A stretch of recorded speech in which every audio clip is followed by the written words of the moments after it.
Oke, kita mulai ya, karena sudah pukul 2:01.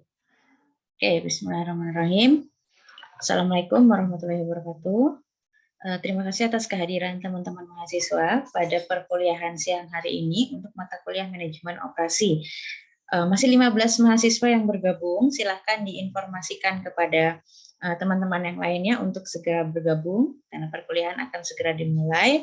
Namun, sambil kita menunggu, kita langsung saja mulai perkuliahannya, dikarenakan perkuliahan juga di-record, sehingga nanti jika ada yang tertinggal bisa dibuka kembali di YouTube ataupun di Open Learning, seperti itu. Hari ini adalah terakhir untuk perkuliahan tamu dengan Mas Restu. Alhamdulillah kita udah 3 kali untuk mendapatkan materi dari Mas Restu sebagai dosen tamu atau dosen industri kita. Insya Allah ini terakhir untuk manajemen operasi, tapi masih akan ada lagi kesempatan-kesempatan untuk perkuliahan lainnya, baik itu mungkin nanti dengan Mas Restu atau dengan pemateri dosen industri dari perusahaan-perusahaan yang lain. Oke, untuk materi hari ini kita akan membahas mengenai Material Requirement Planning atau MRP. Nah, di situ apa sih fungsi dari MRP? Kenapa sih perusahaan itu harus menggunakan MRP seperti itu? Jadi nanti itu akan dipaparkan oleh Mas Restu. Jadi teman-teman mohon diperhatikan sehingga nanti paham dan mengetahui tentang apa itu MRP. Langsung saja saya serahkan ke Mas Restu untuk dimulai perkuliahannya. Silakan Mas Restu, terima kasih sudah bersedia hadir untuk ketiga kalinya. Insya Allah nanti ketemu lagi untuk selanjutnya ya. Oke, Allah. silakan saya berikan ke Mas Restu untuk memulai materi hari ini, dan teman-teman silakan diperhatikan, jika ada yang ditanyakan nanti langsung bisa ditanyakan. Oke, terima kasih Bu Anis. Sebelumnya mohon izin untuk di-enable share screen ya. Saya menunggu. Assalamualaikum warahmatullahi wabarakatuh. Salam sejahtera, selamat siang untuk kita semua. Ini terima kasih dikasih kesempatan oleh Bu Anis ya, selaku dosen di salah satu dosen di Universitas Muhammadiyah Kalimantan Timur. Untuk yang akan saya sampaikan yang sudah tadi dibuka oleh Bu Anis, bahwa di sini saya akan mengajak diskusi kepada teman-teman semua yang sudah hadir ya, sambil menunggu yang lain juga katanya, mengenai MRP atau Material Requirement Planning. Ini menyambung dari materi sebelumnya yang sudah saya sampaikan pada sesi yang lalu, mengenai yang pertama itu mengenai inventory, kemudian yang kedua mengenai MPS, dan yang ketiga kalinya ini adalah MRP. Ketiganya ini memang menjadi salah satu materi atau salah satu praktek terkait dengan implementasi supply chain management. Dan MRP sendiri ini adalah output dari materi yang sebelumnya, yaitu MPS. Jadi masih masuk di dalam materi demand management. Kalau kita lihat siklusnya, ini selalu saya cantumkan siklusnya supaya apa? Supaya nanti teman-teman mahasiswa juga mengetahui apa korelasi antara MRP dengan supply chain management. Adapun relationship-nya terkait yang tadi sudah saya sampaikan, bahwa MRP ini adalah output dari MPS ya, yang nantinya akan digunakan untuk mengontrol proses produksi supaya tepat waktu, tepat sasaran, tepat jumlah, efektif dan efisien dari segi harganya. Jadi kalau dilihat MRP itu startnya itu ya dengan menentukan GR, kemudian dihitung net requirement-nya berapa, kemudian menentukan plan order receipt sesuai dengan lot size-nya. Nanti kalau belum paham terkait flowchart-nya ini setelah nanti saya sampaikan sampai akhir gitu ya. Kalau masih belum mengerti nanti bisa diulang lagi, bisa ditanyakan. Kemudian akan dihitung project on hand ya terkait inventory dan disesuaikan dengan lead time-nya untuk menentukan plan order release-nya dari suatu produk. Adapun MRP ini memang di perusahaan ini sangat applicable untuk perusahaan-perusahaan yang sifatnya manufaktur, gitu ya. Jadi kapan harus memproduksi alat A, alat B dan seterusnya, kemudian nanti dilakukan assembly untuk menjadi suatu kesatuan produk utuh atau produk jadinya.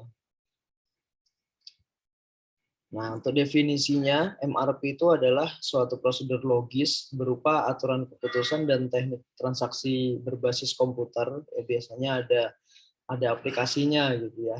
Tapi baiknya aplikasi itu kita pahami bagaimana proses perhitungannya, bagaimana proses analisanya. Nah, itu sebaiknya melangkahnya dari yang manual dulu. Supaya nanti ketika ada sistem atau aplikasi itu ada error, kita bisa menemukan errornya itu. Sehingga kita bisa cross and balance dan memperbaiki sistem yang seandainya ada yang salah atau ada yang error. Nah, ini dirancang untuk menerjemahkan jadwal induk produksi menjadi kebutuhan bersih untuk semua item.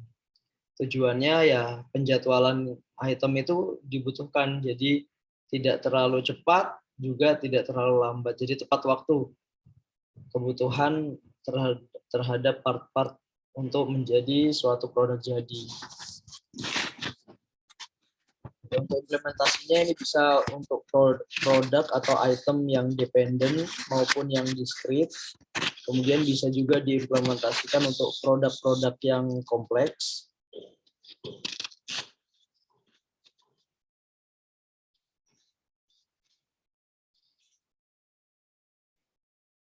Kemudian untuk pekerjaan-pekerjaan job shop atau assemble to order. Ini bisa diimplementasikan untuk MRP ini, Material Requirement Planning, ini bisa diimplementasikan.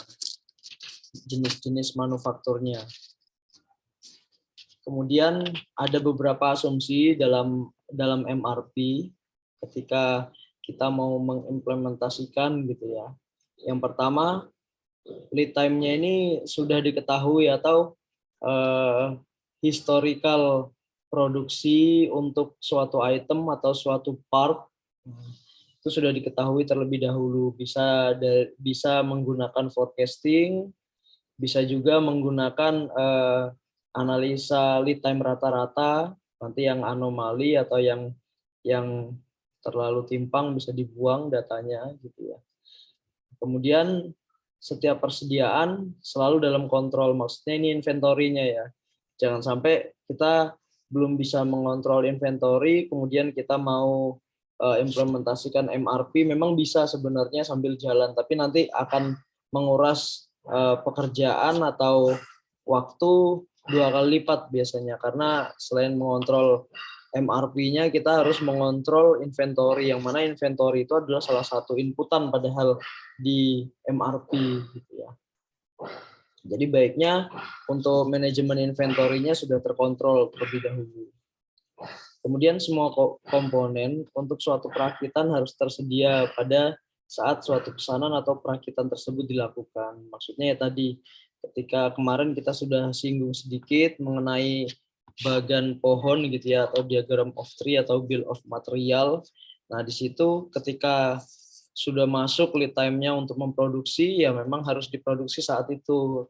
Sehingga apabila semuanya itu tepat waktu, harapannya produk jadi atau item atau produknya gitu ya, itu juga tepat waktu di assemble atau dirakit ya. Nah, tapi kalau misalnya komponen atau part-partnya itu tidak tersedia atau kita sudah merencanakan proses produksi misalnya start gitu ya, Padahal komponen-komponennya itu yang harusnya dibeli belum dibeli, yang harus diproduksi belum diproduksi. Nah itu nanti pencapaian MRP-nya akan rendah atau jelek gitu ya, tidak baik. Kemudian pengadaan dan pemakaian terhadap persediaan ini bersifat diskret, dipersiapkan dengan baik terkait proses pengadaan maupun pemakaian part-part yang akan disusun MRP-nya. Selanjutnya, asumsi yang terakhir, proses pembuatan suatu item dengan item yang lain bersifat independen. Maksudnya, kalau bisa, jangan sampai untuk part, misalnya di level 1 atau level 2 gitu ya, itu ada keterkaitan erat. Nah, akhirnya ketika yang satu itu ada masalah, ada trouble atau gagal produksi, level yang selanjutnya ini benar-benar level selanjutnya yang satu level gitu ya, sama-sama level 2 atau sama level 1 itu nggak bisa diproduksi karena tidak independen atau ketergantungan dengan level 2 di item yang sebelahnya gitu, maksudnya independen itu. Jadi kalau bisa independen sehingga proses produksinya pun nanti bisa independen. Kemudian ini ada pemahaman klasifikasi komponen dan ada pemahaman struktur produk. Ada beberapa pemahaman di MRP ini. Yang pertama, setiap item persediaan itu harus mempunyai identifikasi yang khusus.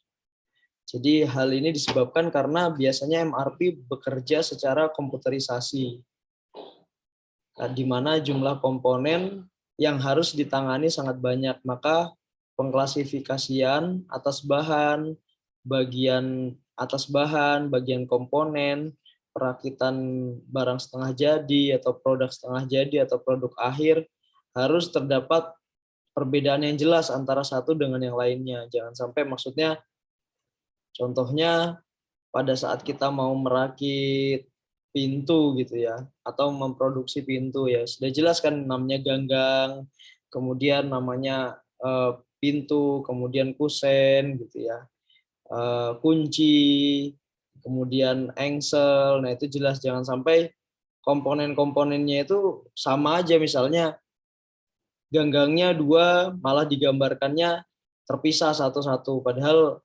produknya partnya itu sama. Nah itu jangan sampai terjadi. Kemudian pemahaman struktur produk. Yang pertama, ini tersedia struktur produk pada saat perencanaan. Dalam hal ini tidak diperlukan struktur produk yang membuat semua item yang terlibat dalam pembuatan suatu produk apabila itemnya sangat banyak dan proses pembuatannya sangat kompleks. Maksudnya ini controllingnya gitu ya. Ya nggak apa-apa sebenarnya kalau misalnya kompleks itu strukturnya sudah pasti akan lebih panjang. Controllingnya akan harus lebih ketat gitu ya. Karena ini antara satu dengan yang lainnya ini karena strukturnya panjang atau levelnya itu semakin dalam gitu ya, itu membuat nanti ketergantungan dengan level di atasnya, sehingga kalau terlalu dalam gitu ya, nanti controllingnya ditakutkan akan lebih rumit untuk pengontrolan struktur produknya. Kemudian, nah ini walaupun kompleks itu sebenarnya nggak apa-apa, yang penting struktur produk mampu menggambarkan secara gamblang langkah-langkah suatu produk untuk dibuat sejak dari bahan baku sampai dengan produk jadi.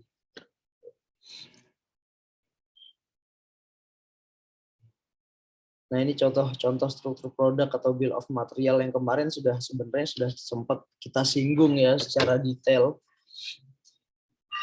Ini contohnya membuat meja gitu ya, atau yang kalau di sebelah kiri itu ya rangkaian mur dan baut gitu. Cincinnya perlu cincin berapa, kemudian murnya perlu mur berapa.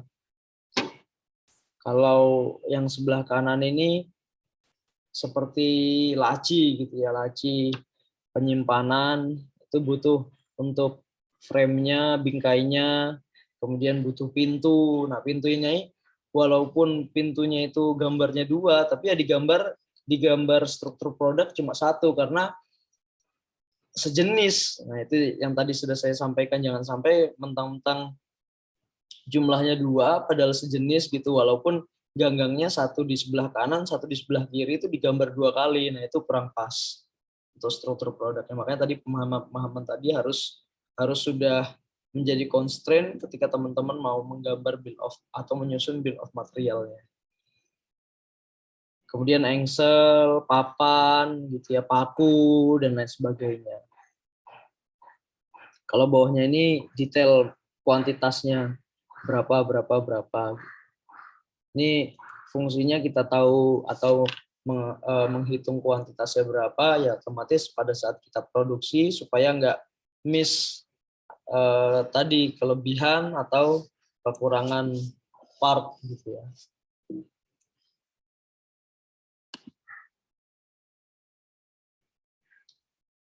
Ini yang sudah saya sampaikan di depan, tapi ini lebih fokus ke MRP-nya, Material Requirement Planning, yang sudah saya sampaikan tadi, bahwa MRP ini adalah output dari MPS atau Master Production Schedule, termasuk juga inventory atau persediaan gitu ya, itu juga jadi input.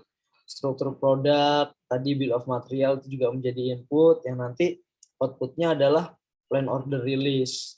Kapan ini harus dikerjakan, kapan harus dibeli, kapan waktunya, itu nanti itu menjadi output dari MRP yang sudah kita olah. Gitu. Ini untuk mekanisme MRP ada 4. Yang pertama netting, offsetting, loading, exploding. Nah, outputnya ya hasil akhirnya itu plan order receive dan plan order release. Untuk netting, ya mekanisme yang pertama itu netting, itu proses perhitungan kebutuhan bersih atau net requirement yang besarnya merupakan selisih antara kebutuhan kotor atau tadi GR itu ya, gross requirement, dengan jadwal penerimaan persediaan atau schedule order receipt dan persediaan awal yang tersedia atau beginning inventory atau biasa disebut on hand gitu ya, on hand.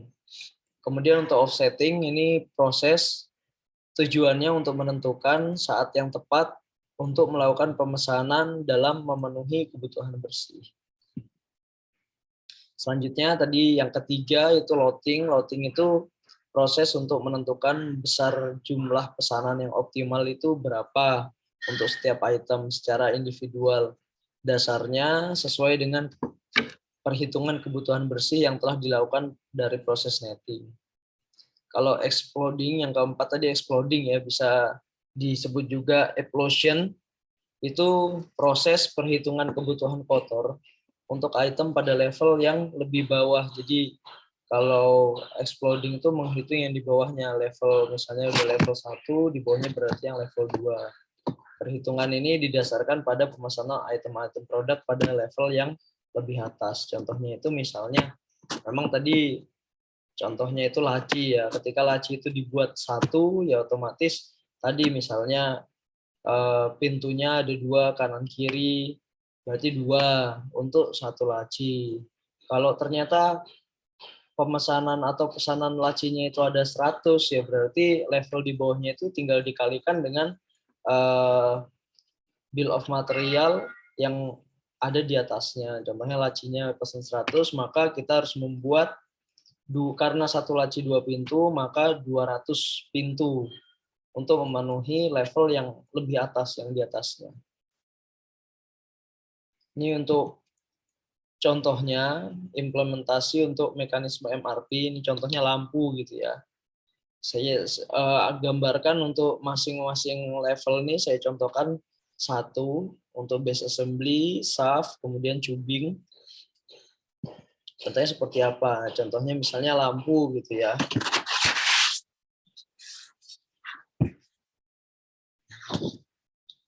Lampu ini permintaan kotornya 25. Ya, persediaannya ternyata ada di di inventory kita, di on-hand inventory lah istilahnya. Itu ada 3 ya, tinggal kita kurangkan aja. Berarti permintaan bersih itu ada 22 yang harus kita produksi. Ini contohnya yang namanya netting.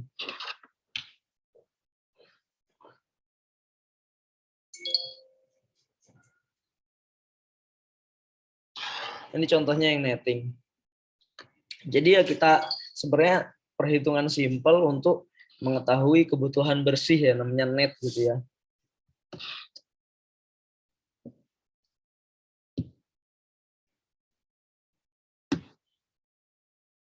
Namanya juga netting ya.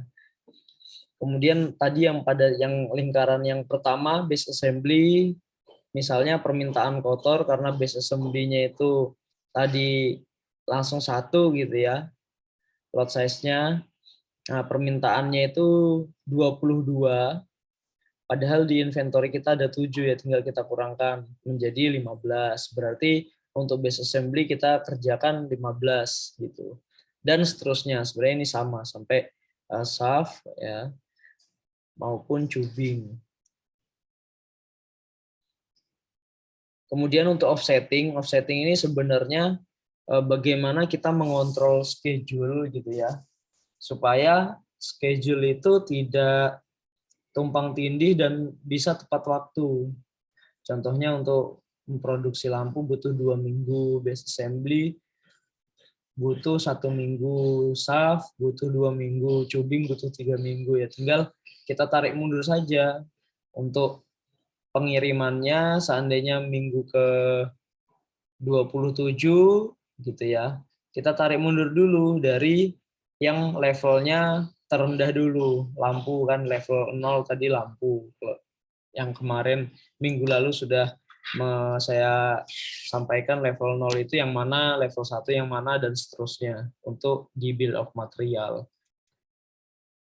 Jadi mungkin ada yang lupa kalau yang lem ini level 0, kemudian base assembly, set, socket assembly ini level 1, shaft, plate, hook, screw, holder, socket, wiring assembly ini level 2, tubing, wire, terminal ini level 3. Itu contohnya biar kita satu pemahaman. Jangan kebalik, nanti level 0-nya malah dihitung dari bawah. Nah, kita hitung lead time itu kita tarik mundur dari level yang terendah atau level 0-nya. Karena lampu ini butuh waktu selama 2 minggu untuk memproduksi. Ya, ini maksudnya 2 minggu ini untuk pengerjaan menjadi lampunya aja ya, bukan dari level yang paling tinggi menjadi level yang paling rendah itu 2 minggu, enggak. Ini hitungannya adalah seri bukan paralel. Lampu kita tarik berarti pada saat ada, kalau yang sebelumnya itu saya sampaikan ada biasanya tim penjualan itu kan ada perjanjian gitu ya dengan customer atau dengan pembeli, misalnya ini akan bisa dikirim pada saat minggu ke-27. Nah, maka di minggu 27 ini kita benar-benar tarik mundur untuk lampunya butuh 2 minggu, kemudian base assembly-nya butuh 1 minggu, kemudian shaft-nya ini butuh waktu 2 minggu lagi, untuk tubing butuh 3 minggu ke belakang. Nah, otomatis paling lambat kita itu harus mulai memproduksi itu di minggu ke-19 agar pada saat minggu ke-27 ini sudah benar-benar memang proses pengiriman gitu ya.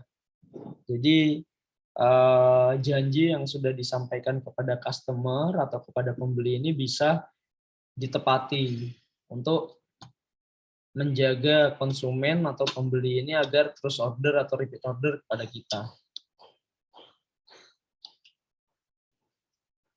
Bayangkan seandainya waktunya ini tidak kita set gitu ya, kita tidak tarik mundur, hanya perhitungan waktu biasa gitu ya, 2 minggu, 1 minggu, 1 minggu, atau ada kesalahan persepsi dari proses produksi dengan penjualan, ya otomatis nanti ke depannya ya pembelinya akan berpindah ke perusahaan lain dan otomatis itu akan berdampak kepada profit maupun pencapaian penjualan, dan juga akan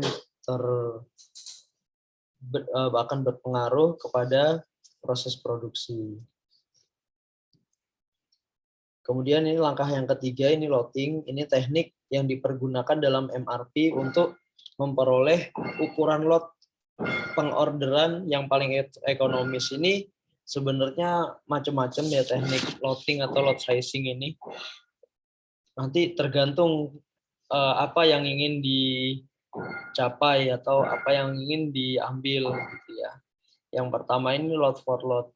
Load for load atau LFL ini maksudnya adalah pemesanan itu dilakukan sejumlah dengan yang diperlukan.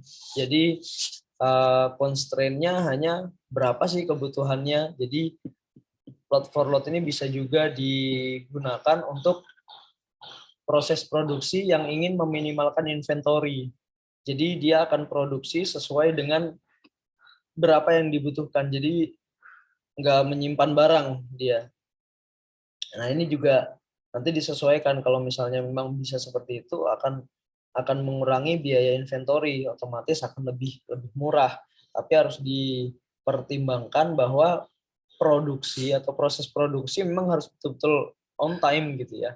On time dan kapasitas produksinya selalu memadai. Contohnya pada saat ada pemesanan biasanya 10, kemudian ada pemesanan 100. Nah, proses produksinya kalau memang dia tidak mencukupi atau mesinnya tidak bisa beroperasi sejumlah itu, maka prosesnya itu akan terhambat karena ini nggak ada inventory, sama sekali nggak ada inventory.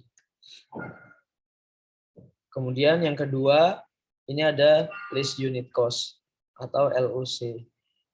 List unit cost ini menghitung, jadi memilih ongkos per unit yang paling murah selama periode produksi. Kalau list total cost ini sama, perhitungan paling murah tapi dari total cost. Jadi total cost ini combine atau penggabungan antara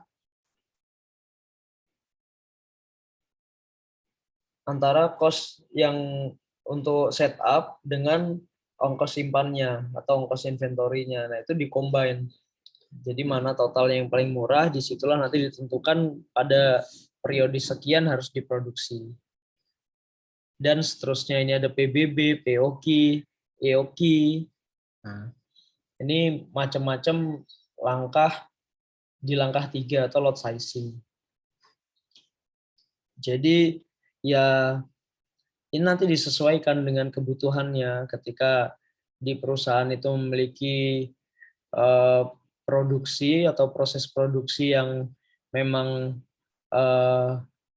prima gitu ya, itu bisa dilakukan load for load. Tapi ini sangat jarang kalau di perusahaan besar ya. Paling kalau di perusahaan besar antara yang list unit cost atau list total cost biasanya. Karena masih ada spare di situ, inventory untuk jaga-jaga. Barangkali nanti di periode produksi ada tambahan permintaan atau tambahan penjualan.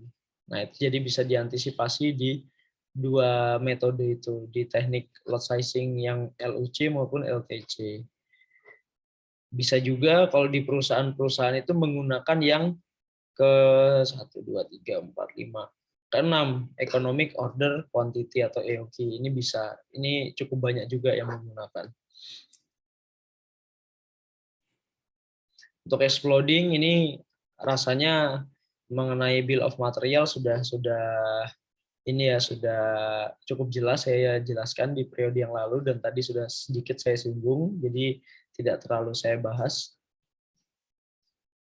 Nah, ini contoh atau salah satu studi kasus untuk struktur produk ya. Jadi ada produk K ya. Ada produk K, ada produk M, atau komponen dari produk K ini ada yang M, ada yang R. Nah, untuk produk yang K di level 0 ini membutuhkan lead time 2 minggu, ya periodenya minggu gitu ya. Jadi untuk proses dari setelah diproduksi M dan R ini tetap membutuhkan waktu untuk assembly misalnya 2 minggu. Kemudian untuk produk M dibutuhkan dua unit M untuk memproduksi 1K gitu ya. Ini lead time-nya 1 minggu. Kemudian R, komponen yang R, ini untuk komponen 1 unit K ini membutuhkan 1 unit R dengan lead time 3 minggu. Nah, adapun kebutuhannya gitu ya, MPS-nya itu di periode 1, minggu ke-1 sampai minggu ke-8 seperti yang saya sampaikan. Yang minggu pertama ada 25 unit, kemudian minggu kedua ada 15 unit, minggu ketiga ada 120 unit, minggu keempat nggak ada permintaan, minggu kelima harus dipenuhi 60 unit, minggu ke-6 tidak ada, minggu ke-7 15 unit, dan minggu ke-8 tidak ada. Nah, ini salah satu contoh untuk perhitungan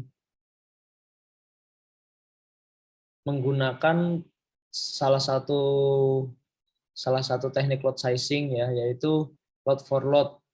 Memang tulisannya bisa LFL, bisa L4L gitu. Load for load.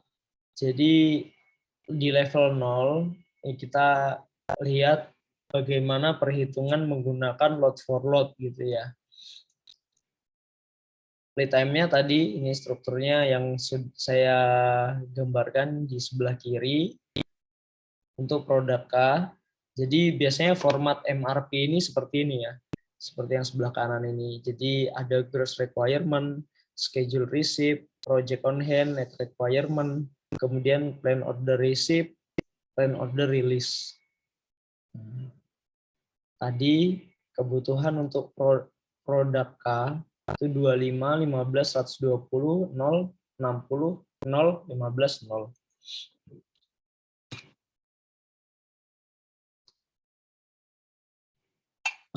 Kemudian inventory. Nah, ini inventory tadi saya sebelum sampaikan ya. Inventory di studi kasus ini untuk produk K ada inventory yang tersedia itu sejumlah 50 unit. Kalau komponen M ada 225 unit, komponen R ada 85 unit. Nah, ini menjadi nanti di tabel MRP ini menjadi project on hand ya, on inventory itu. Kemudian perhitungannya, karena ini simple sebenarnya perhitungannya dari 50 inventory, karena kebutuhan di minggu pertama ini ada 25 unit gitu ya. 25 unit. Otomatis masih ada sisa di project on hand-nya. Untuk yang di bawahnya setelah project on hand kita abaikan dulu ya. Kita abaikan dulu. Nah, ini ada 25 unit. Kemudian di minggu kedua dari 25 unit project on hand ini dibutuhkan kita harus memenuhi kebutuhan sebesar 15 unit. Otomatis ini masih sisa juga gitu ya. Masih sisa sebanyak 10 unit. Nah, kemudian di minggu ketiga ini ada kebutuhan yang cukup melonjak, yaitu 120 unit. Nah, disinilah kita mulai melakukan balancing. Karena project on hand ini hanya 10 unit, padahal kebutuhan adalah 120 unit, gitu ya. Maka ini dibutuhkan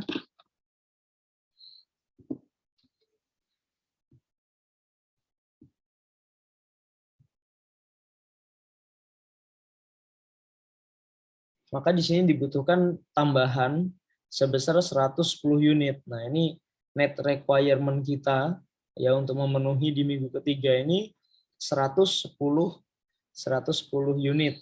Nah, maka kita melakukan perencanaan untuk order gitu ya di bagian produksi ini sebesar yang sama yaitu 110 unit.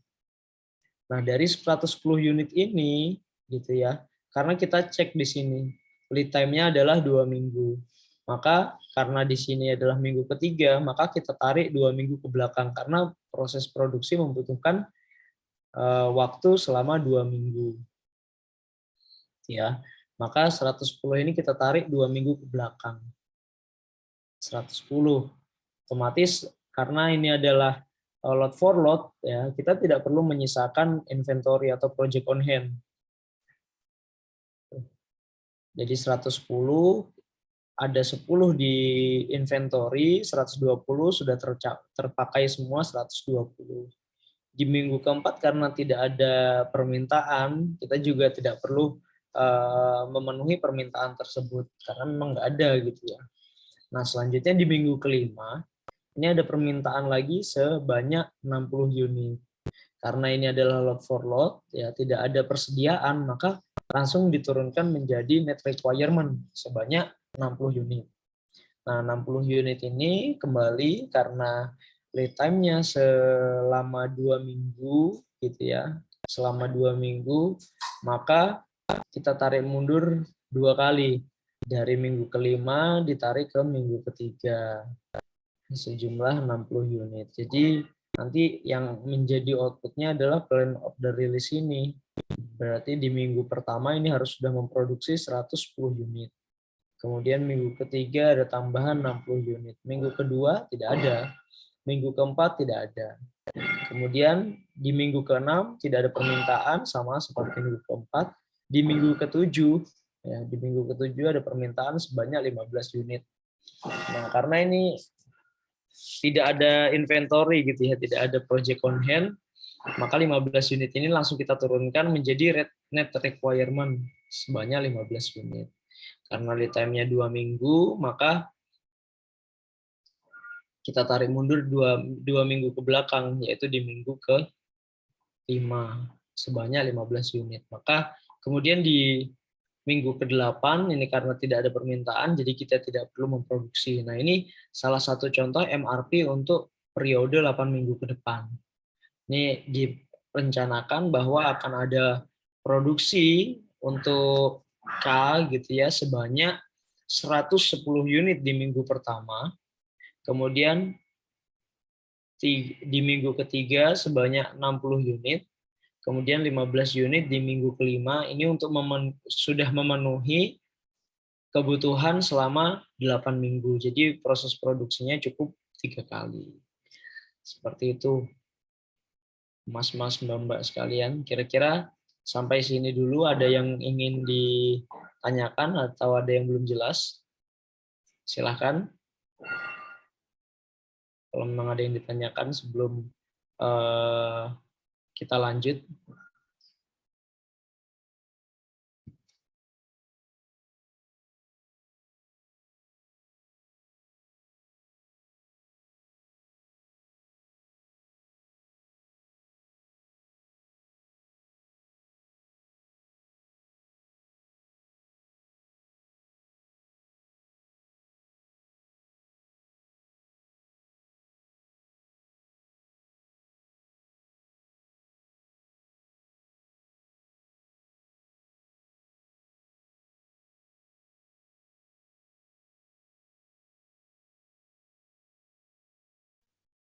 Ada mas-mas mbak-mbak?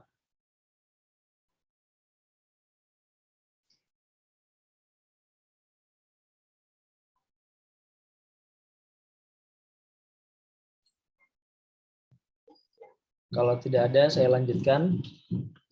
Kalau memang tidak ada pertanyaan, kemudian saya lanjutkan untuk yang materi atau perhitungan di komponen yang M gitu ya. Di komponen yang M ini sama menggunakan perhitungan load for load gitu ya.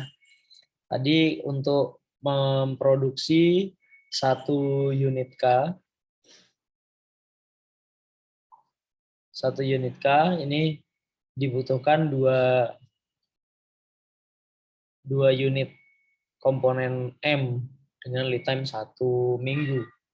Nah, untuk kebutuhannya gitu ya, ini turun dari MRP yang sebelumnya. Kita kembali gitu ya. Nah, ini kan di MRP sebelumnya, ini kan plan order release-nya ada di minggu pertama 110, di minggu ketiga ada 60, di minggu kelima ada 15. Nah, ini gross requirement sudah bukan untuk yang produk M dan R nanti, sudah tidak menggunakan gross requirement kebutuhan untuk produk K gitu ya. Yang digunakan adalah yang plan order release ini menjadi kebutuhan atau gross requirement pada komponen di bawahnya, yaitu nanti kita contohkan komponen yang M. Nah, ini tadi di minggu pertama gitu ya, minggu pertama ini ada 110, minggu ketiga 60, minggu kelima 15, karena untuk M ini adalah dua kali lipat proses jumlahnya dari yang produk yang K, maka kebutuhan di minggu pertama, ketiga, dan kelima ini kita kalikan 2. Jadi di minggu yang pertama ini 220, minggu ketiga 120, minggu kelima kali 15 kali 2, 30. Kemudian kalau kita kembali di initial inventory ini, produk M ada inventory sejumlah 225. Ini akan menjadi project on hand pada saat kita menggunakan MRP di level yang M gitu ya. Sebanyak 225 unit project on hand-nya. Kemudian di minggu yang pertama gitu ya, di minggu yang pertama karena ada kebutuhan sebanyak 220 unit, ini project on hand atau persediaannya masih mencukupi untuk kebutuhan di minggu pertama. Sehingga di minggu yang pertama ini ada sisa inventory sebanyak 5 unit untuk produk yang M ya, atau level 1. Jadi kalau level semakin kompleks, maka levelnya akan semakin banyak. Kemudian di minggu yang kedua ini karena tidak ada permintaan, maka tidak ada rencana produksi untuk komponen yang M. Dan masih ada sisa project on hand ini 5. Tetapi biasanya kalau menggunakan metode yang lain, misalnya seperti list unit cost gitu ya, atau satu lagi tadi list total cost. Nah, itu biasanya on hand inventory ini menjadi biaya. Jadi per unitnya itu biasanya ada biayanya berapa gitu ya. Itu menjadi pertimbangan juga ketika menyimpan barang. Kemudian di minggu yang ketiga ini ada kebutuhan sebanyak 120 unit. Nah, karena tadi inventory-nya ini hanya ada 5 unit, bisa disebut project on hand-nya 5 unit, maka kita harus memproduksi untuk memenuhi kebutuhan di minggu ketiga, ini harus memproduksi sebanyak 115 unit. Nah, untuk 115 unit ini, karena tadi kita lihat, nah ini keterangannya ada kalau di tabel yang sebelah kiri ada lead time. Lead time-nya adalah 1 minggu. Jadi kita cukup tarik dari minggu ketiga, kita tarik ke minggu yang pertama, yaitu 115 unit di minggu yang kedua kita memproduksi. Kemudian di minggu yang keempat, karena tidak ada permintaan, jadi ketika kita mau menghitung MRP secara manual gitu ya, ini yang kita perhatikan awal itu adalah 3 yang teratas dulu. Nanti 3 yang di bawahnya itu akan menyesuaikan kebutuhan yang 3 baris di atas. Nah, untuk di minggu yang kelima karena ada kebutuhan sebanyak 30 unit gitu ya. Maka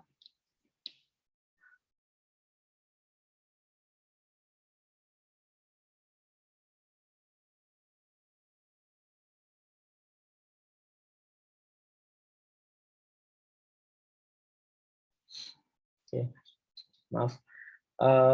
Selanjutnya di minggu yang kelima ini kita membutuhkan, karena memang lot for lot ini tidak ada inventory atau inventory cost-nya itu jadinya 0 kalau sudah memasuki proses produksi. Nah, 30 ini kita tarik karena lead time-nya 1 minggu, maka kita tarik 1 dari minggu kelima ke minggu yang keempat. Ya. Nah, karena di minggu yang ke-6, ke-7, dan 8, kalau kita lihat di produk K-nya ini juga tidak ada produksi gitu ya, tidak ada permintaan di plan order release-nya, maka ini tinggal kita nolkan saja di minggu ke-6, ke-7, ke-8. Artinya untuk memenuhi produk K gitu ya, untuk memenuhi produk K, kita hanya perlu memproduksi untuk komponen M sebanyak 2 kali, yaitu pada minggu kedua dan minggu yang keempat. Sebanyak 115 unit dan sebanyak 30 unit. Sampai sini ada yang ingin ditanyakan, teman-teman mahasiswa? Biar nggak pusing nanti ngitungnya, lebih baik ditanyakan kalau bingung.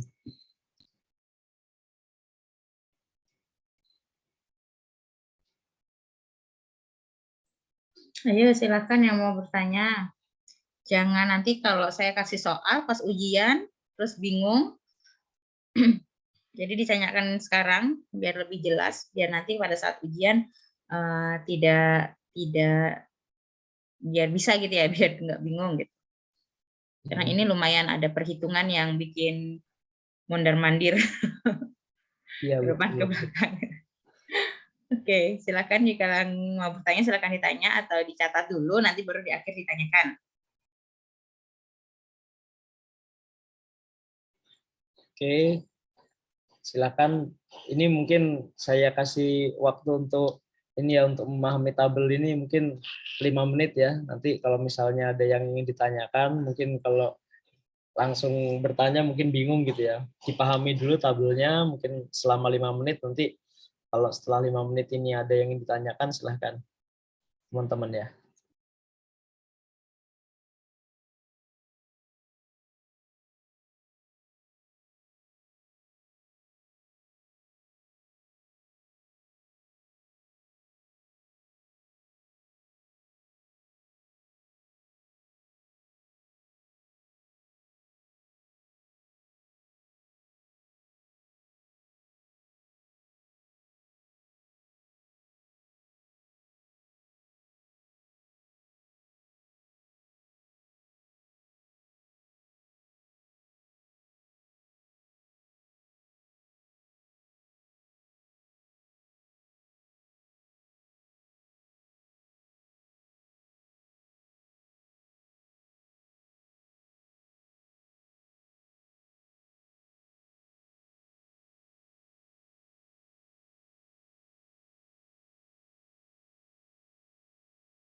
Oke, kalau ada yang ingin ditanyakan, sudah waktunya 5 menit untuk memahami.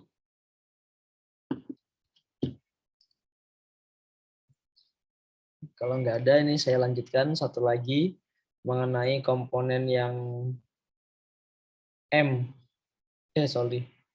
yang R. Nah, untuk komponen yang R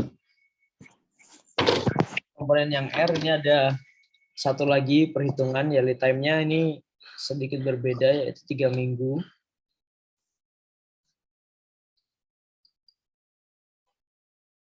Tadi ini sama ya, kebutuhannya ini melihat karena ini levelnya adalah level 1 dari yang produk yang K itu, maka kita melihat kebutuhannya itu dari plan order release-nya produk yang K. Ya 110 di minggu pertama, 60 di minggu yang ketiga, dan 15 di minggu yang kelima. Oke, ini ya. Sama, karena ini tadi untuk produk yang K, ketika produk R dibuat gitu ya, ini membutuhkan sama jumlahnya 1. Ya, jumlahnya 1. Maka gross requirement-nya ini sedikit berbeda dengan yang M, karena M ini ya 2 kali lipat, kalau ini langsung sama dengan, jadi bisa langsung diturunkan 100, 60, 15. Nah, untuk project on hand, gitu ya, project on hand, ini ada 85 unit. Nah, 85 unit kita membutuhkan memproduksi, gitu ya, memproduksi selama sebanyak 25 unit untuk memenuhi kebutuhan 110 unit. Nah, karena tidak ada kebutuhannya itu tidak terpenuhi di project on hand, maka kita naikkan ke schedule receipt. Ini harus dibuat sebelumnya lagi sebanyak 25 unit karena tidak ada inventory atau proses produksinya tidak masuk kalau kita prosesnya itu sebelumnya. Padahal periode jadwal ini adalah dari minggu pertama. Nah, itu perbedaannya adalah di schedule receipt dan seterusnya sampai periode ke-8. Perhitungannya sama. Seperti komponen atau produk yang K maupun produk yang M gitu ya.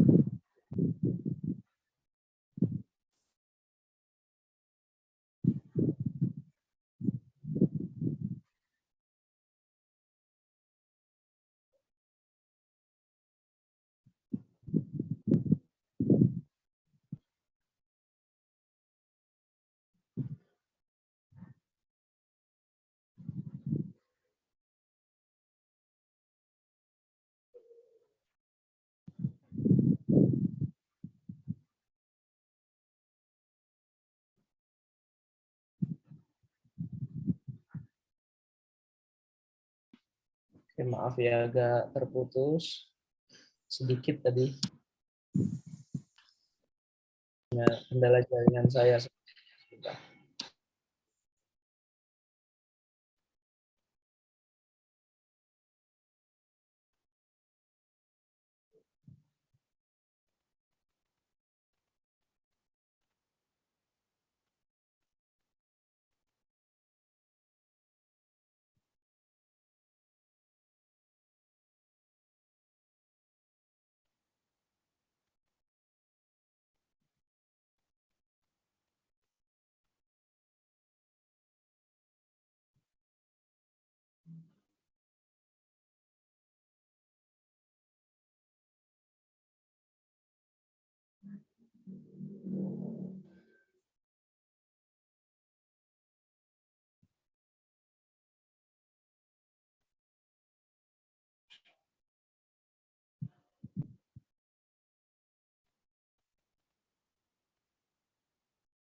Oke, selanjutnya,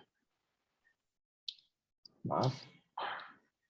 Selanjutnya ini ada RUCAT Capacity Planning, ya salah satu metode juga di MPS atau MRP. Ini sebenarnya sebelumnya sudah saya sampaikan di minggu lalu ya, cuma ini kita review kembali karena ini ada hubungan erat dengan MRP gitu ya. RCCP atau RUCAT Capacity Planning ini salah satu perencanaan prioritas kapasitas yang berperan dalam pengembangan MPS. Jadi untuk MPS supaya lebih kita mengetahui item-item yang di luar MPS itu ada yang kritikal, ada yang perlu perhatian khusus. Nah, ini bisa digunakan. Jadi divalidasi menggunakan RCCP untuk menetapkan sumber-sumber spesifik tertentu, khususnya yang diperkirakan akan menjadi hambatan atau bottleneck untuk melaksanakan MPS.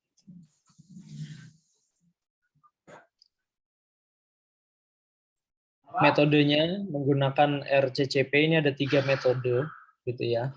Yang pertama, ini kalau yang ini di minggu yang kemarin belum saya bahas ya, baru saya singgung RCCP itu menjadi salah satu inputan di MPS gitu ya. Ini saya detailkan di sini karena minggu lalu itu waktunya tidak cukup. Metode yang pertama itu adalah capacity planning using overall factors atau CPOF. Ini metode menggunakan data masa lalu atau historical gitu ya untuk menentukan persentase jam produksi total di stasiun kerja. Persentase ini digunakan untuk memperkirakan kapasitas kerja pada setiap stasiun kerja untuk setiap waktu jadwal induk produksi atau MPS. Kemudian metode RCCP yang kedua, ini ada Bill of Labor Approach.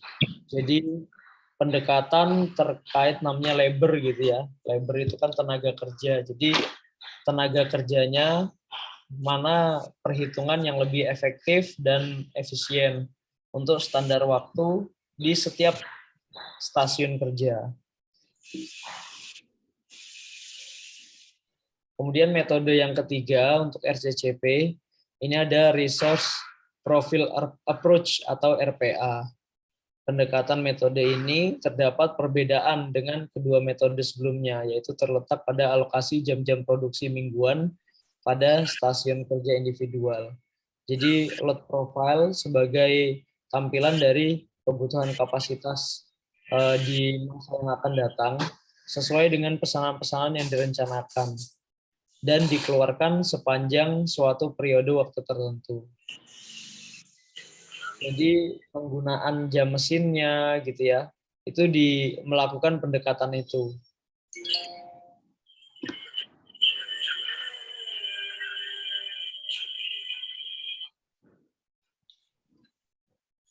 Jadi 3 metode ini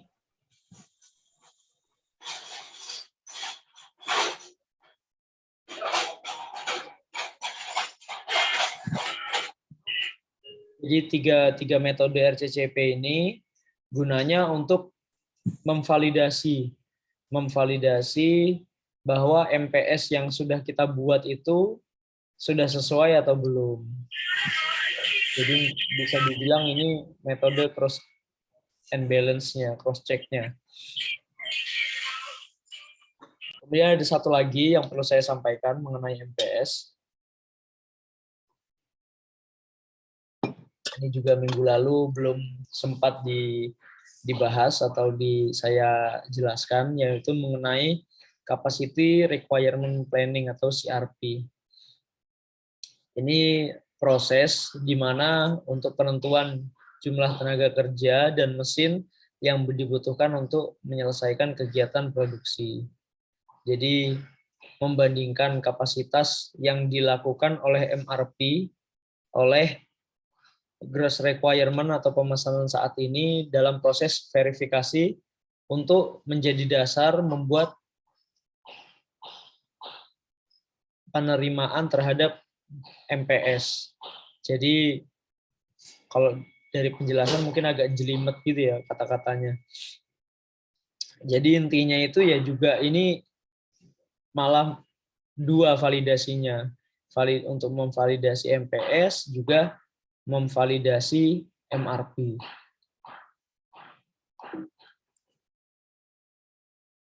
Nah, tujuannya apa? Jadi tujuannya dari CRP ini menunjukkan perbandingan antara beban yang ditetapkan pada pusat-pusat kerja melalui pesanan kerja yang ada dan kapasitas dari setiap pusat kerja selama periode waktu tertentu. Jadi tujuannya perbandingannya beban yang pada stasiun atau pusat kerja yang satu dengan yang lainnya ini balance atau enggak. Biasanya ada analisa beban kerjanya untuk setiap stasiun kerja. Adapun input dari CRP ya adalah plan order release. Nah, ini memang bersinggungan erat dengan MRP yang sudah tadi tabel-tabel yang banyak itu ya. Nah, ini hubungannya kalau ingin menjalankan CRP ini adalah plan order release-nya harus diketahui atau harus sudah dibuat gitu. Jadi ini CRP ini ya validasi antara MRP dengan MPS. Kemudian dari plan order release yang sudah didapatkan gitu ya. Ini akan menjadi jam kerja di setiap work center. Jadi biasanya misalnya kita membutuhkan tadi berapa 110 komponen M gitu ya. Di minggu yang ketiga. Nah, di minggu yang ketiga itu pula nanti biasanya akan ada breakdown. Biasanya kan komponen itu nggak dikerjakan oleh satu status stasiun kerja ya, bisa macam-macam stasiun kerja yang terlibat di dalamnya. Nah, maka dari itu stasiun kerja yang sudah terbreakdown tadi gitu ya, itu akan bekerja secara harmonis antara satu stasiun kerja dengan yang lainnya setiap periode untuk mencapai yang namanya target plan order release di minggu yang ketiga, kalau tadi saya sebutkan yang minggu ketiga 110. Nah, kemudian untuk inputan tambahan mengenai CRP, ini ada operation number, kemudian plan work center, possible alternate work center, seandainya work center yang sudah direncanakan misalnya tidak maksimal outputnya, ini kita juga harus menyiapkan alternatif lain. Selanjutnya standar setup time, standar runtime per unit, dan sebagainya. Ya peralatan-peralatan ya sudah otomatis ya, setiap work center itu biasanya ada perkakas atau peralatan yang dibutuhkan. Atau bukan hanya peralatan, malah mesin gitu ya bisa. Itu inputan dari untuk memproses yang namanya CRP. Adapun output dari CRP ini ya, itu berupa laporan beban pusat kerja, work center load process. Jadi ini menunjukkan antara kapasitas dengan beban. Tadi jangan sampai antara work center yang satu, otomatis kan dengan kebutuhan, misalnya tadi contohnya kalau diagram yang bill of materials itu di kasus tadi, produk K dan produk M gitu ya, itu membutuhkan produk M dan komponen M dan komponen R itu membutuhkan jumlah yang berbeda. Untuk yang komponen R kalau untuk memproduksi K cuma butuh 1, untuk yang M untuk memproduksi yang K ini butuh 2, ya otomatis nanti beban kerjanya akan berbeda. Jangan sampai nanti disamaratakan untuk produk untuk komponen yang M dengan komponen yang R sama-sama disediakan 2 mesin atau sama-sama disediakan jumlah tenaga kerjanya sebanyak misalnya 10 orang. Padahal load-nya berbeda. Untuk membuat satu produk K itu membutuhkan 2 dua komponen M. Nah, itu jangan sampai disamakan dengan yang R. Nah, sehingga ketika di situ ada ketimpangan, yang penting adil gitu ya. Sehingga produktivitasnya maksimal, jangan sampai karena disamaratakan anggapannya supaya adil gitu ya, padahal yang satu idle time-nya atau waktu nganggurnya itu lebih banyak, jadi nggak maksimal, nanti terlalu banyak cost yang dikeluarkan oleh perusahaan. Kemudian output yang kedua ini berupa perbaikan schedule dari plan factory order release.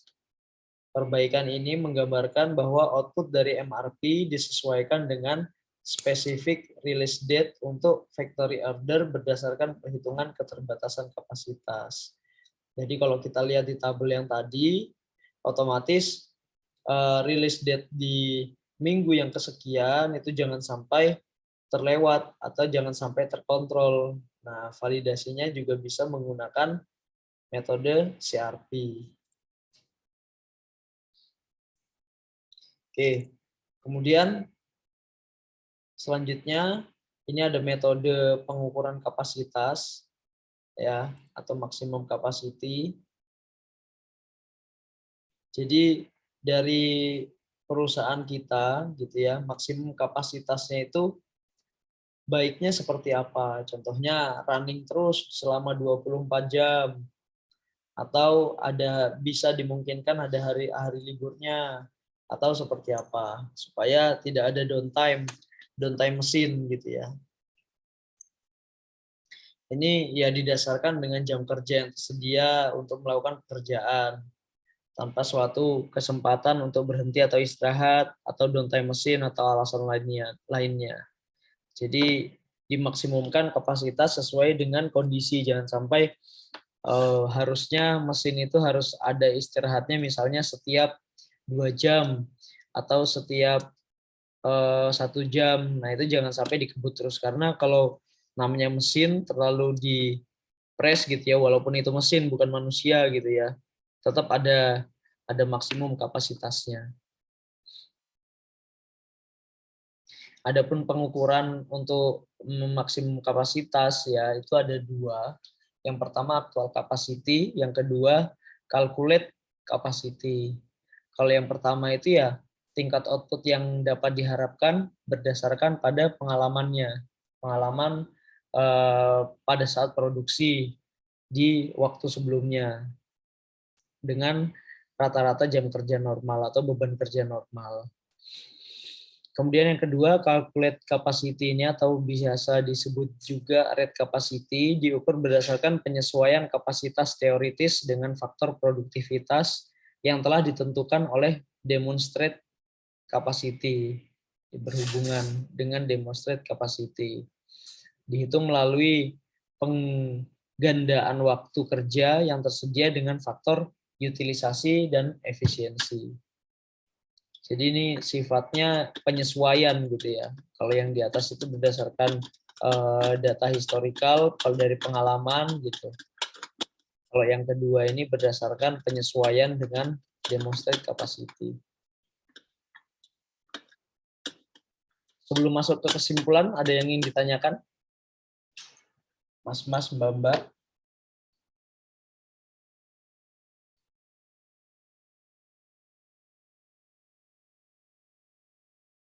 Silakan kalau ada yang ingin ditanyakan. Tidak perlu malu-malu. Ini biasanya disediakan oleh Bu Anis reward bagi mahasiswa yang aktif gitu ya. Ya, nanti akan ada pemberian reward nanti menjadi 1 dari sama yang sebelum-sebelumnya gitu. Ayo, siapa yang mau tanya?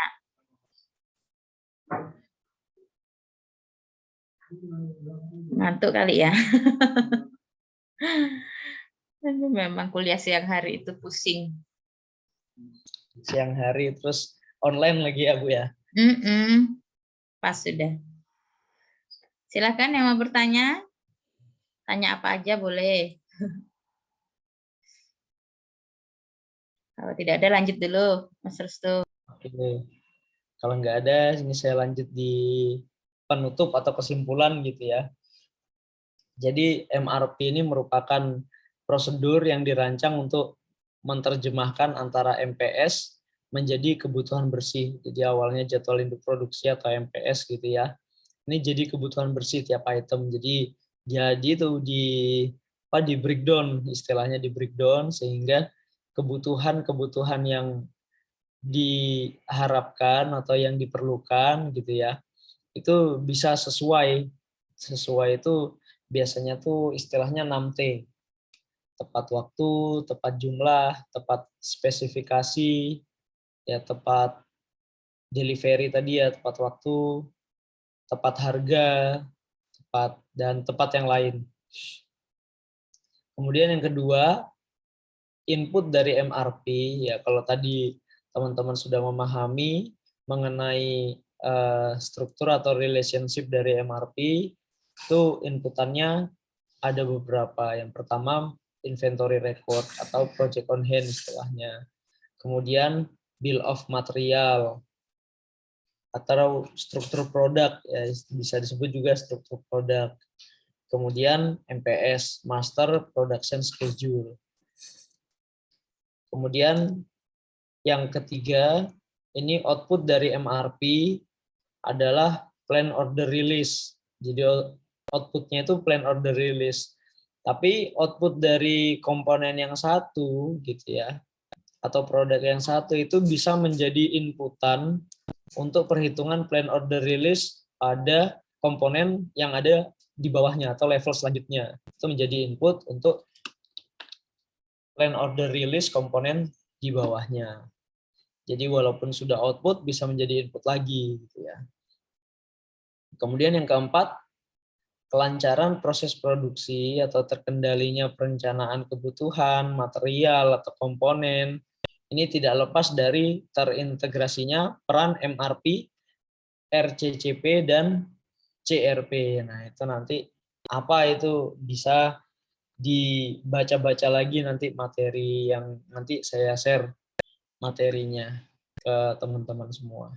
Oke, ini memang saya spare seperti sebelumnya, ada waktu sekitar setengah jam, ya setengah jam saya 45 menit untuk kita diskusi, sama-sama belajar, supaya nanti apa yang saya sampaikan memang harapannya bisa applicable gitu ya, baik di perkuliahan maupun di pekerjaan teman-teman semua nantinya. Atau yang sudah bekerja saat ini juga bisa. Oke Bu Anis, mungkin kita buka sesi diskusi ya. Untuk teman-teman yang mau diskusi, ingin bertanya, atau boleh sharing juga boleh. Kalau ada teman-teman yang sudah part-time kerja di manufaktur juga boleh sharing terkait implementasi MRP boleh, inventory boleh, MPS juga boleh gitu ya. Karena ini pertemuan saya yang terakhir, harapan saya memang spare waktu untuk diskusinya lebih banyak dari yang sebelumnya. Barangkali di materi di minggu-minggu sebelumnya terkait inventory maupun terkait MPS ada yang terlewat ingin ditanyakan di minggu sebelumnya tapi lupa. Silahkan teman-teman. Oke, baik. Silakan teman-teman mahasiswa yang mau bertanya atau menyampaikan masukan gitu ya, persilahkan.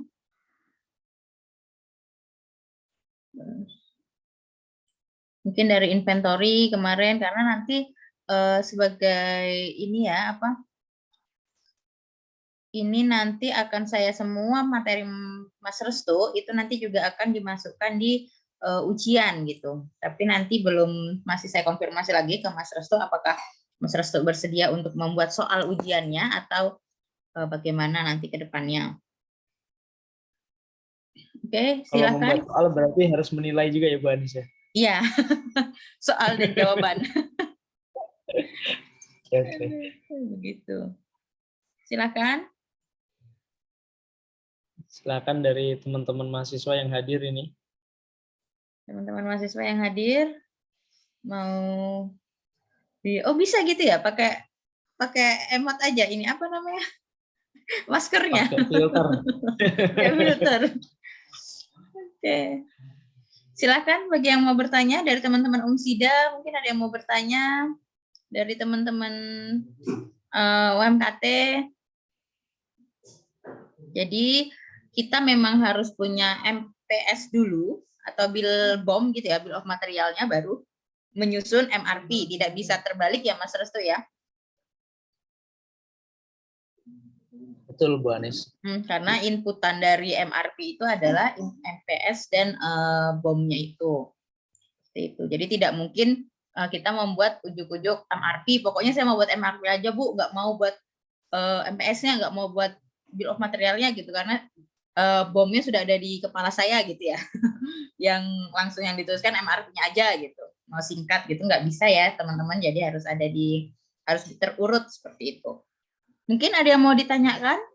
Atau mau nanya gini, Mas Restu, kalau saya mau PKL di tempatnya Mas Restu bisa nggak gitu? Karena kan ada beberapa mahasiswa yang seharusnya akan mau PKL. Tentang nanti mungkin di situ akan mengambil tentang inventory gitu ya, studi kasusnya. Udah dibuka belum Mas Restu ya PKT ya? Kalau update terakhir itu selama pandemi itu kemarin itu ada yang sistem apprentice tapi online gitu ya. Nah, saat ini sudah mulai dibuka, tapi kalau untuk yang PKL kalau apprentice itu kan magang untuk yang udah lulus ya, Bu Anis. Tapi kalau untuk yang yang statusnya masih mahasiswa, itu setahu saya sudah dibuka, tapi sementara online. Jadi kalau menurut saya sih magang online itu kurang maksimal ya. Tapi nanti coba saya konfirmasikan ke Diklat gitu ya, di pendidikan dan pelatihan. Kalau misalnya nanti sudah buka, saya akan konfirmasi update-nya mungkin via Bu Anis ya. Nanti siapa tahu teman-teman mahasiswa yang ingin coba gitu ya magang atau PKL di PKT boleh. Iya, jadi semoga nanti dapat informasi yang menyenangkan gitu ya, karena tahun lalu beberapa tahun itu mau nyoba gitu, mahasiswa masukkan proposal ke sana ya memang tidak bisa karena ya lagi tidak menerima karena pandemi gitu ya. Dan PKL online itu ya ngapain gitu. Sama aja gitu, kayak kurang maksimal gitu. Iya, kurang maksimal, makanya kemarin sempat di stop dulu karena kurang maksimal. Nggak dapat hasilnya. Tujuannya PKL kan kita turun langsung gitu ya, melihat kalau di manajemen operasi ya melihat proses sistem gudangnya itu di mana gitu di PKT kayak gitu. Tapi kalau online kan berarti hanya karyawannya malah nanti yang disuruh videoin gitu. Iya, kalau online itu kalau mahasiswanya nggak aktif ya akan malah nggak dapat apa-apa gitu kalau menurut saya. Jadi harus aktif gitu, terus juga jangan sungkan sama pembimbing gitu kalau online. Tapi kalau offline itu banyak yang bisa kita pelajari. Contohnya inventory, kita bisa langsung lihat, oh begini cara membuat stock number suatu barang yang disimpan gitu. Contohnya RFID seperti apa, dan EOQ perhitungannya itu kalau di perusahaan aktual pertimbangannya apa aja itu bisa dilihat secara langsung, tapi kalau online kurang maksimal. Ya, mudah-mudahan nanti bisa. Mudah-mudahan bisa ketemu langsung dengan Mas Restu langsung ya di lapangan gitu. Kalau di gudang sendiri untuk PKT sudah pakai RFID, Mas Restu? Kalau sementara ini lagi di build tapi bukan dari PKT-nya, jadi dari holding. Jadi memang dari holding, Pupuk Indonesia Holding Company ini kan induknya semua pupuk BUMN yang ada di Indonesia. Jadi prosesnya masih research and development sekaligus untuk penentuan lokasi gudang. Jadi harapannya nanti yang bisa memonitor itu bukan hanya PKT, tapi PI juga bisa tahu aktual misalnya per hari ini untuk bearing itu ditaruh di lokasi gudang mana, itu sudah ada pemetaannya, udah standarisasi. Nah ini prosesnya sekarang itu lagi ngecek lokasi di Petrokimia di Gresik ya. Nah kemungkinan nanti kunjungan selanjutnya akan ke PKT. Itu nanti di dalamnya juga ada barcode, ada RFID, harapannya bisa. Tapi kalau untuk implementasi yang sekarang memang belum ada, masih stock number yang biasa, Bu Anis. Jadi kemarin itu memang tesis saya itu tentang perbandingan RFID dan barcode di sistem gudangnya petrokimia.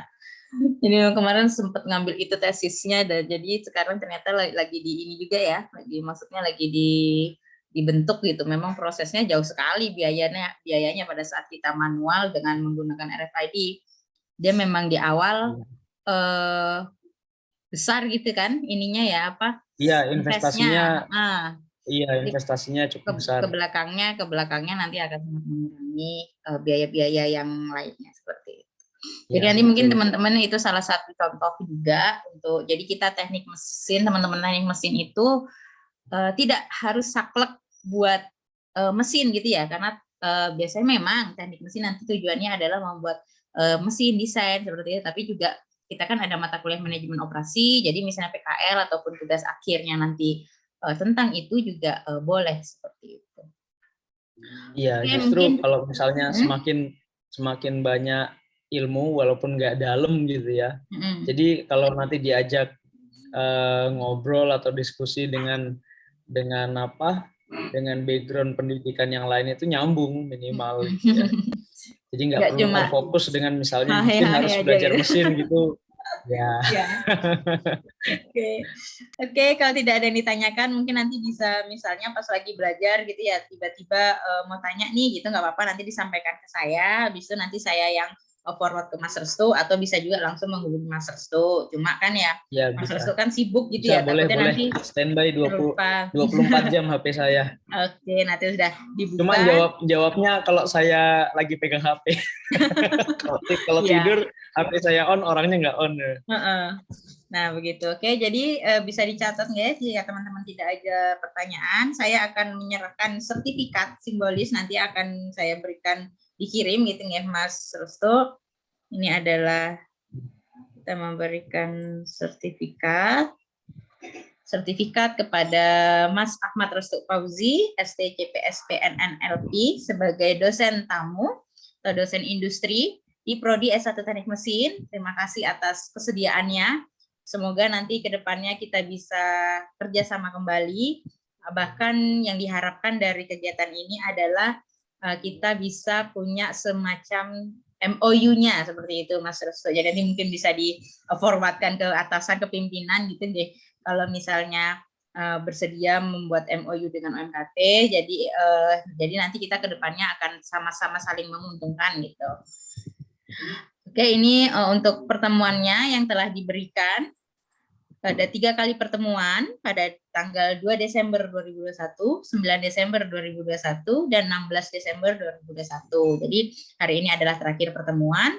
Untuk materinya sendiri yaitu Inventory Control for a Manufacturing System, Effective Implementation of Master Production Scheduling System, Material Requirement Planning atau MRP, Steps, Hints, and Tips to the Successful Application of MRP.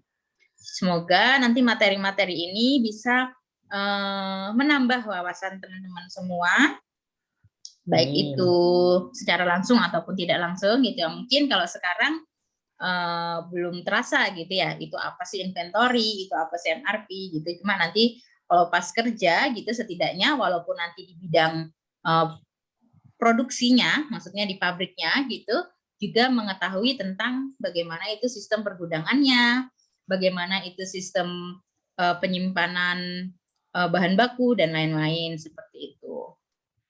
Oke, terima kasih Mas Restu. Ada lagi yang mau disampaikan untuk pesan-pesan kepada teman-teman mahasiswa? Ya, oke.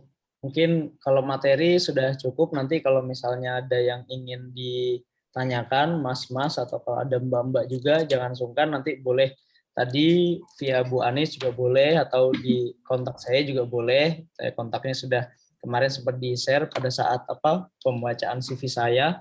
Mungkin di sini saya tidak menambah banyak, cuma saya mengucapkan terima kasih pada UMKT sudah memberikan kesempatan untuk sharing session atau sharing ilmu, diskusi dengan teman-teman mahasiswa yang ada di UMKT. Saya mudah-mudahan apa yang saya sampaikan bisa diserap maksimal dan bisa diimplementasikan baik di perkuliahan maupun nanti di pekerjaan teman-teman semua. Cukup mungkin Bu Anis dari saya. Oke, baik. Terima kasih Mas Restu dan terima kasih atas kehadiran teman-teman semua.